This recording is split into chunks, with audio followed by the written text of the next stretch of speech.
안녕하십니까, 여러분. 주말 잘 보내셨습니까? 자, 오늘도 경전 공부 계속하겠습니다. 사무엘하 제11장입니다. 자, 1절부터 한번 읽어보겠습니다. 그 해가 돌아와 왕들이 출전할 때가 되매, 여기 그 해가 돌아왔다는 얘기는 이제 새해가 되었다는 의미입니다. 음, 이스라엘, 이제 당시 중동 사람들의 그 관습은 이제 겨울을 보내고 새로 봄이 되었을 무렵 날씨가 풀리면은 이제 또 전쟁이 벌어지는 양상이었던 것 같습니다. 그때 이제 왕들이 출전할 때가 되었다. 이제 전쟁의 시기가 된 겁니다. 자, 다윗이 요압과 그에게 있는 그의 부하들과 온 이스라엘 군대를 보내니 이제 요압은 다윗의 군대 장관이죠. 최고의 장수입니다. 그들이 암몬 자손을 멸하고 랍바를 에워쌌고 다윗은 예루살렘에 그대로 있더라. 자, 왕들이 출전하는데 다윗은 왕으로서 왜 같이 나가지 않고 예루살렘에 그대로 있었을까요? 자, 이것이 모든 비극의 시작이라고 이야기들 합니다. 자, 어느 날입니다. 자, 2절. 저녁 때 다윗이 그의 침상에서 일어나 왕궁 옥상에서 거닐다가 그곳에서 보니 한 여인이 목욕을 하는데 심히 아름다워 보이는지라. 이곳은 건조하고 더운 지방이죠. 지붕은 평평한 형태로 만듭니다. 그래서 더울 때 지붕에서 거닐면서 선선한 바람을 쐰다든가 하는 것이 일상적이었습니다. 그런데 다윗의 왕궁은 좀 더 높았겠죠. 그 아래에 있는 다른 집을 보니 한 여인이 목욕을 하고 있는 모습을 보았다라고 기록되어 있습니다. 자, 3절. 다윗이 사람을 보내 그 여인을 알아보게 하였더니 그가 아뢰되 그는 엘리암의 딸이요 햇사람 우리아의 아내 바세바가 아니니까 하니. 자, 바세바가 누군지 다윗은 잘 아는 사람이에요. 네, 이름은 알 겁니다, 최소한. 단지 지금 옥상에서 내려다봤던 그 집이 이제 바세바가 살고 있는 집이라는 것을 어, 몰랐겠죠. 자, 왜냐하면 이 우리아라는 사람은 그 다윗의 그 용사로 분류되는 장수 중 한 사람이었습니다. 게다가 바세바도 엘리암의 딸이라고 돼 있죠. 이 엘리암은 아히도벨이라는 사람의 딸이고요. 도벨도 다윗의 위대한 용사 또는 책사들 중에 한 사람이었습니다. 자, 다윗이 전령을 보내어 그 여자를 자기에게로 데려오게 하고 그 여자가 그 부정함을 깨끗하게 하였으므로 더불어 동침함에 그 여자가 자기 집으로 돌아가니라. 자, 여기 그 부정함을 깨끗하게 하였다는 말 여러 가지로 해석이 되기도 하는데요. 가장 음, 보편적인 해석은 그 모세율법에 여성들은 생리 기간을 종교적인 행사에 참여하거나 의식에 참여하지 못하는 부정한 기간으로 여겼습니다. 그래서 생리가 끝나고 자, 어느 정도 시간이 지난 후에 몸을 씻고 이제 스스로 정결케 하는 정결의식이 있습니다. 자, 그것을 의미한다라고 생각합니다. 그러니까 이 정결의식은 다른 말로 하면 이 여성의 가임 기간이 돌아왔다는 의미이기도 해요. 자, 그 여자 그와 더불어 동침했다라고 했고 그 여인이 임신함에 사람을 보내 다윗에게 말하여 이르되 내가 임신하였나이다 하니라. 자, 이 장면에서 어떤 좀 사람들은 바세바가 다윗에게 어, 저항하지 않았다. 그런 기록이 없다라는 이유로 이것은 바세바의 죄도 있지 않느냐라고 생각하는 분들도 계세요. 그렇게 해석하는 글들을 많이 읽었습니다. 하지만 성경에는 적혀 있지 않다고 해서 일어나지 않은 것은 아니라는 걸 이해하셔야 됩니다. 예, 성경은 모든 글을 아주 짧게 요약해 놓은 기록들이에요. 바세바는 그 소위 말해서 양가지 교수입니다. 우리말로 표현하자면 바세바의 정조간님이 없었을 리가 없어요. 근데 다윗이 억지로 여인을 취한 것으로 봐야 할 겁니다. 근데 때마침 이 여자가 임신했으니 다윗이 당황한 것 같습니다. 자, 6절 보시면 다윗이 요압에게 기별하여 햇사람 우리아를 내게 보내라 하매 요압이 우리아를 다윗에게 보내니 우리아가 다윗에게 이르되 다윗이 요압의 안부와 군사의 안보와 싸움이 어땠는지 묻고 그가 또 우리아에게 이르되 내 집으로 내려가서 발을 씻으라 하니 우리아가 왕궁에서 나가며 왕의 음식물이 뒤따랐더라. 이게 어떤 의미로 다윗이 우리아를 부른 걸까요? 아니 전쟁터에 나와 있던 장수를 왜 불러들인 걸까요? 그렇죠. 그 자기 아내에게 보내서 아내와 동침하게 해서 오랜만에 만났으니까 아내와 동침하겠죠. 그래서 그 자기 허물을 묻으려고 한 거죠. 하지만 우리아는 강직한 장수였습니다. 충신이었음을 볼 수 있는데 구절에 보면은 우리아는 집으로 내려가지 아니하고 왕궁문에서 그의 주의 모든 부하와 더불어 잔지라. 어떤 사람이 다윗에게 이 말을 일렀어요. 우리아가 집에 안 갔다. 그래서 불러서 왜 집에 안 갔냐라고 물어보니까 11절에 우리아가 다윗에게 아뢰되 언약궤와 이스라엘과 유다가 야영 중에 있고 언약궤가 야영 중에 있다는 얘기는 지금 언약궤는 아직 성전이 없고 그 다윗이 마련한 임시 천막 안에 모셔져 있는 상황입니다. 이제 그걸 의미하는 거예요. 또 이스라엘과 유다, 즉 모든 이 백성들이 예, 야행 중에 있다. 이제 군대가 지금 야행 중에 있다는 얘기죠. 전쟁터에 나가 있으니까. 내 주 요압과 내 왕의 부하들이 바깥들에 진치고 있거늘 내가 어찌 내 집으로 가서 먹고 마시고 내 처와 같이 자리이까 내가 이 일을 행하지 아니하기로 왕의 살아계심과 왕의 혼의 살아계심을 두고 맹세하나이다 라고 말을 했습니다. 이 우리아가 얼마나 강직하고 충직한 신하인지 볼 수 있지 않습니까? 근데 하필이면 다윗이 지금 신기가 좋지 않을 때 이 충직함을 보인 것이 오히려 우리아에게는 좋지 않은 결과를 가져오게 됩니다. 설마 자기가 모시는 왕이 이런 불순한 마음을 가지고 있으리라고는 생각도 못했겠죠. 다윗이 또 한 번 우리아를 권해서 집으로 가라 했지만은 우리아는 끝내 돌아가지 않았고 집에 가지 않았고요. 자기 병사들과 함께 잠을 잤습니다. 다윗이 14절에 아침이 되매 편지를 써서 우리아의 손에 들려 요압에게 보냈습니다. 그 편지에 이렇게 적혀 있었습니다. 15절 보시면 우리아를 맹렬한 싸움에 앞세워 두고 너희는 뒤로 물러가서 그로 맞아 죽게 하라. 우리아가 죽습니다. 요압이 사람을 보내서 이 전쟁의 모든 일을 다윗에게 보고하고 자 우리아도 죽었음을 전했습니다. 음. 자, 그러자 다윗이 25절에 전령에게 이르되 너는 요압에게 이같이 말하기를 이 일로 걱정하지 말라. 칼은 이 사람이나 저 사람이나 삼키느니라. 그 성을 향하여 더욱 힘써 싸워 함락시키라 하여 너는 그를 담대하게 하라 하니라.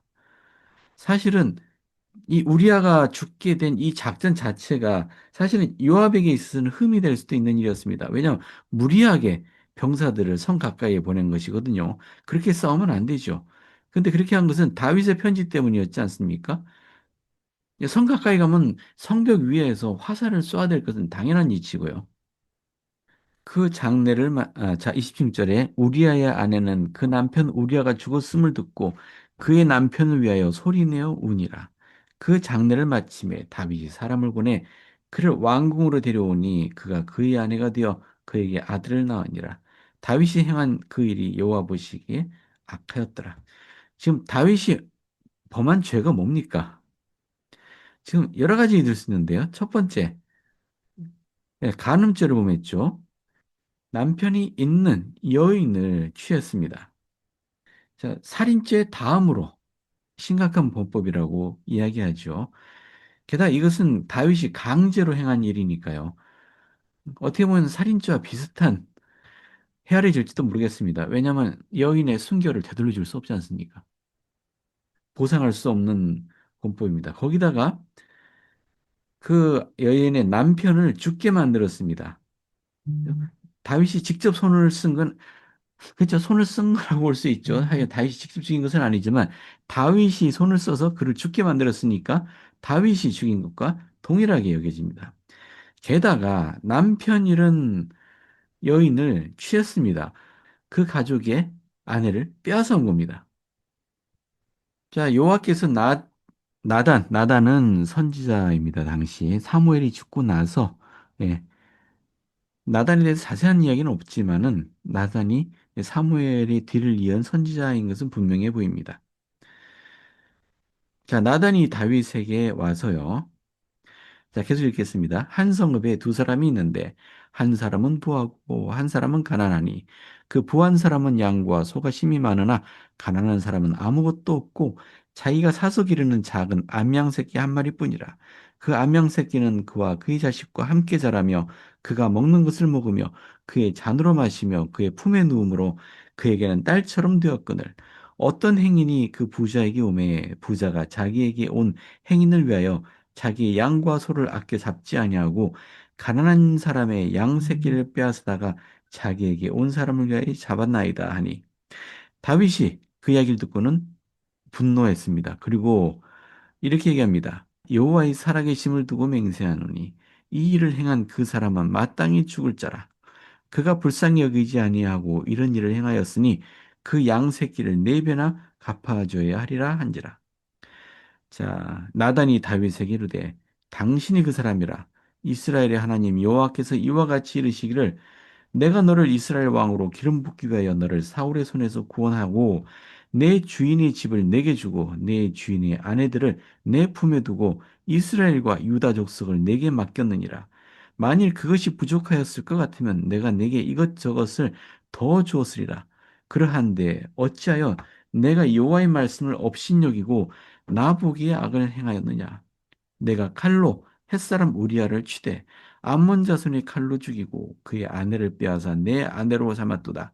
이제 내가 나를 업신여기고 햇사람 우리아의 아내를 빼앗아 내 아내로 삼았은즉 칼이 내 집에서 영원토록 떠나지 아니하리라 하셨고 여호와께서 또 이와 같이 이르시기를 보라 내가 너와 내 집에 재앙을 일으키고 내가 내 눈앞에서 내 아내를 빼앗아 내 이웃들에게 주리니 그 사람들이 내 아내들과 더불어 백주에 동침하리라. 실제로 이 일이 일어납니다. 다윗의 집안에. 우리 와스나를 따르라에서는 다루지 않지만은 요 다음 장 13장부터 쭉까지 쭉 읽어보시면 이 다윗의 집에 이런 비극이 일어나는 이야기를 볼 수 있습니다. 다윗이 나단에게 이르되 내가 여호와께 죄를 범하였노라 하매 나단이 다윗에게 말하되 여호와께서도 당신의 죄를 사하셨나니 당신이 죽지 아니하려니와 이 일로 말미암아 여호와의 원수가 크게 비방할 거리를 얻게 하였으니 당신이 낳은 아이가 반드시 죽으리이다 하고 나단이 돌아갔습니다. 여기 13절에 여기 여호와께서도 당신이 죄를 사하셨나이다라고 성경에 기록되어 있지만 선지자 조세 스미스는 이것을 수정했습니다. 조세 스미스역 사무엘하 12장 13절입니다. 그리고 다윗이 나단에게 이르되 내가 주를 거역하여 죄를 범하였노라 하매 나단이 다윗에게 이르되 주께서 또한 당신이 죽지 않도록 당신의 죄를 사하지 아니하셨나이다. 무슨 말 죽지 않도록 당신의 죄를 사하지 아니하셨나이다. 차라리 죽으면 더 편할까요? 어쨌든 다윗은 이 죄를 쉽게 용서받지 못합니다. 일단 그 우리 선지자들의 가르침을 좀 볼게요. 다윗과 바세바의 첫 번째 아이는 죽습니다. 그리고 그 다음에 태어난 아이가 솔로몬이죠. 성경에는 한 여호와께서 그 아이를 쳤다라고 되어 있지만 그 말을 우리는 부정합니다. 하나님께서 아이를 치실 리가 없죠. 음. 그리고 부모가 지은 죄 때문에 아이가 벌을 받는 것으로 우리는 믿지 않습니다. 하지만 아이가 죽은 것은 그 부모인 다윗과 바세바에게는 형벌이 되겠죠. 그리고 이렇게 말씀하셨습니다. 조세 스미스역 성경에는 이렇게 되어 있다. 주께서 당신이 죄를 사하지 않으셨나이다. 그리고 조세 필딩 스미스 장로님은 이렇게 말했습니다. 다윗은 무서운 죄를 범하였습니다. 그는 남은 여생 동안 죄의 사함을 받고자 했습니다. 시편의 몇 편에는 그의 영혼의 고뇌가 나타나 있습니다. 다윗은 아직도 그 죄의 대가를 치르고 있습니다. 그는 예수 그리스도가 부활할 때 부활하지 못했습니다. 베드로는 그의 몸이 아직도 무덤에 있다고 했고 또 선지자 조세 스미스는 이렇게 말했습니다. 다윗은 우리아를 죽인 죄로 인해 눈물로 하나님께 회개하였으나 그러나 그것은 지옥을 통해서만 할 수 있는 것이었습니다. 그는 그의 영혼이 지옥에 남겨지지는 않을 것이라는 약속을 받았습니다. 즉, 지옥에 가게 됩니다. 하지만 영혼이 남지는 않을 겁니다. 다시 이런 질문을 해봅시다. 죄에서 깨끗해질 때까지 악마와 함께 지옥에 있기를 누가 바라겠습니까? 자, 다윗은 아직도 영옥에서 나오지 못하고 있다고 했네요. 그리고 또 한 가지, 교리하세요 132편, 지난주에 같이 읽었습니다만, 다윗은 승형을 얻지 못한다라고 얘기하고 있습니다. 자, 다윗의 한 번의 실수. 다윗은 평생에 하나님 앞에 잘못한 일이 없다고 했습니다. 물론, 하나님이 기뻐하지 않는 일들은 있었죠. 처첩을 너무 많이 둔다든가, 뭐, 때론 너무 폭력적이라든가 하는 일이 있었습니다만은, 그것들은 주님이 승인하신 일이었기 때문에 그로 인해 죄를 묻지는 않았습니다. 그러나 우리아와 이 밧세바의 일은 별개의 문제입니다. 이건 하나님의 뜻을 명백하게 거역한 것이고 무엇보다 다윗은 무지한 사람의 피를 흘렸습니다. 그는 영원히 승행에 들지 못합니다. 그가 달의 왕국에 가게 될지 별의 왕국에 가게 될지 그건 저는 정확히 모르겠습니다. 어떤 분은 별의 왕국에 갈 거라고 말씀하신 분도 계세요. 예, 저는 정확히 모르겠고요. 하지만 이 다윗의 이 한 번의 실수로 모든 것을 망쳤다는 것은 분명합니다. 우리 음, 우크드로프 회장님께서 하신 말씀 한번 읽어볼까요? 여러분이 적도에 있는 공항에서 이륙해 지구를 한 바퀴 돈다고 가정해 봅시다. 그러나 여러분의 항로가 딱 1도 이탈해 있습니다. 동일한 경로로 되돌아왔을 때 여러분은 얼마나 멀리 경로를 벗어나 있을까요? 몇 킬로? 한 100km? 정답은 여러분을 놀라게 할 것입니다. 겨우 1도에 불과한 오류는 여러분을 거의 800km 떨어진 지점 또는 제트기로 1시간 떨어진 지점으로 데려다 놓을 것입니다. 서울서 부산의 2배 거리이네요. 그럼 일본에 가서 도착하겠네요. 자, 이겁니다. 우리 인생에서 가장 늘 기억해야 될 것은 그가 어떤 지위에 놓여 있든 무엇을 가졌든지는 중요하지 않습니다. 그 인생의 행로, 즉 방향이 올바르냐가 더 중요합니다. 속도보다 방향이 더 중요합니다. 다윗은 많은 것을 가졌던 사람이죠. 자, 어떻게 보면 속도 경쟁을 한다면 다윗은 빨리 가고 있는 사람이었을 겁니다. 하지만 그는 한 번 잘못된 방향으로 가기 시작했고 그는 영원히 돌이킬 수 없는 지경에 이르게 되었습니다.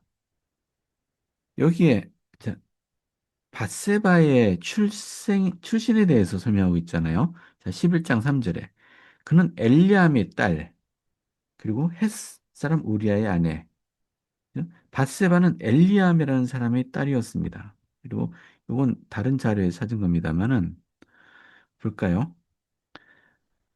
자, 엘리암은 아히도벨의 아들로 소개되어 있습니다. 아히도벨은 한때 다윗의 모사로 중용되었던 사람입니다. 근데 이제 13장부터 쭉 언급되는 압살롬, 다윗의 아들인 압살롬의 반란 때 이 아히도벨은 다윗을 배신하고 압살롬을 부추깁니다. 그리고 아까 나단이 이야기했던 다윗 집안의 끔찍한 비극들이 바로 이 아히도벨의 지혜로, 아히도벨 계략으로 일어나게 됩니다. 자, 이것은 이 다윗의 파렴치한 행동 때문에 자초한 행동이에요. 그리고 무엇보다 이 아마 이스라엘 왕국 자체가 북왕국과 남왕국으로 쪼개지는 이런 거대한 분열의 시초도 아마 이 사건이 계기가 되었을 것입니다. 참 어처구니 없지 않습니까? 근데 애시당초 왜 이런 일이 벌어졌습니까? 왜? 처음에 왕들이 출전할 때 다윗은 왜 예루살렘에 있었을까요? 왜 자기 부하들은 다 보내서 전투를 하게 만들고 자기는 편안히 예루살렘에서 그다 궁정 옥상에서 바람이나 쐬고 있었던 걸까요? 자, 다윗은 너무 한가하게 지냈습니다. 이제 자기가 할 일은 다 했다고 생각했겠죠. 그동안 많은 노력을 했고 왕국은 강대해졌고 주변 지역을 점령해서 국토도 넓어졌고, 더 이상, 다윗이 더 이상 나설 필요가 뭐가 있을까 생각할 수도 있을 겁니다. 하지만 다윗은 너무 한가해졌습니다.